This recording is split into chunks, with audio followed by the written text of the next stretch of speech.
now let's get to the fun part. And you can do this in Vanilla Blender if you go up to, is it transform or item? You know, it's so hard to see because it's scrunched up. That's why I prefer 3.6, but my 3.6 is busy with add-ons. So now let's take this and delete it. Shift D, scale it up.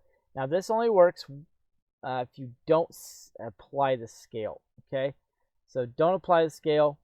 I can press N and get rid of that. I put this in N panel, but if you go under item, you'll see the location, rotation, scale, and this will align the rotation, scale, and the location.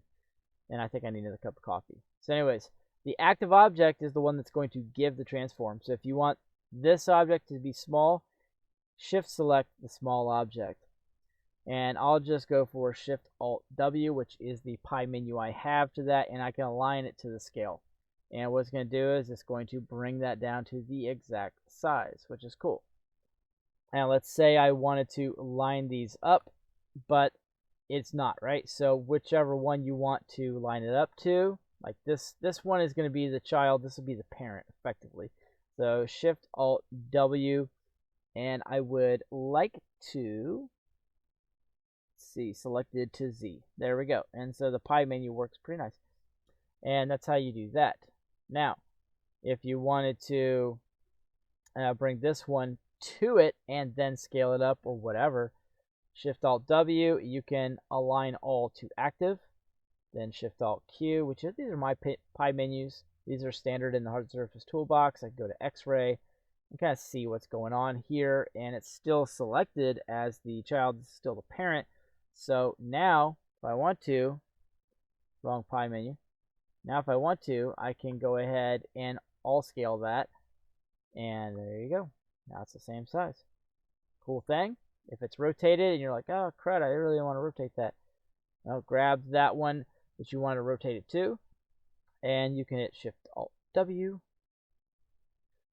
And let's do the rotation. If I can find it. I can do an all rotation right here, and it will put that the way I want it. And then I can bring it this way and that way, and it can just look crazy, but I'll bring that rotation back. When I first started Blender, I had no idea, man. I'm sitting there trying to I'm like, on the X. There we go. No, I'll turn on snap. And then you go turn on snap, and you don't really know what to do. You put on face project, and you're like trying to line it up, and you're like, this sucks. I hate Blender. Well, no, there's some stuff in Blender that will actually make your life much simpler. Now, one more thing. Turn on X-ray, and I want to select that, and I want to bring that to the active. And let's see, Shift Alt W, and I want to scale that to the Z. I can do that.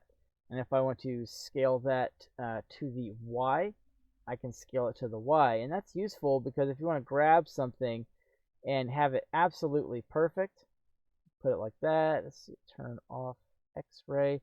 Now you've got something like this, and you wouldn't join it. You would definitely put a boolean, and don't Control J everything. So put a boolean in, grab your teardropper, select your other object, go to union, apply it. For some reason, there's going to be another one behind it, whatever, byproduct. And what's happening now, if I can get that zoom in, let's do 7 for the top view, bring that in just a little bit. What's happening now is you've got a perfect setup, whereas joints, you can see the flip between the faces there. That's because that piece is still there. And so let's turn on wireframe in the Hard Surface Toolbox and show the wire, and see that box and all that geo is still there. See that turn off? That's not helpful. Okay, so anyways, that box is still there, but over here it joined it and cleaned up the mesh, and you did a nice union. All right, so that's that. That's all we got for this evening. I appreciate you guys watching, and like I said, you go to the item, you can grab this. You don't have to go buy the add-on, but it does help to have dozens and dozens of tools between, you know, object, edit mode, preset, models, and I didn't even go through everything. So if you're not familiar with the Hard Surface Toolbox, it's got an origin menu, it's got a pie menu for edges, and it's got a pie menu for alignment, which is pretty powerful. So thanks for watching, guys. Smash the subscribe, smash the like, and I'll see you guys in the next tutorial lesson. Don't forget to add a nice bevel.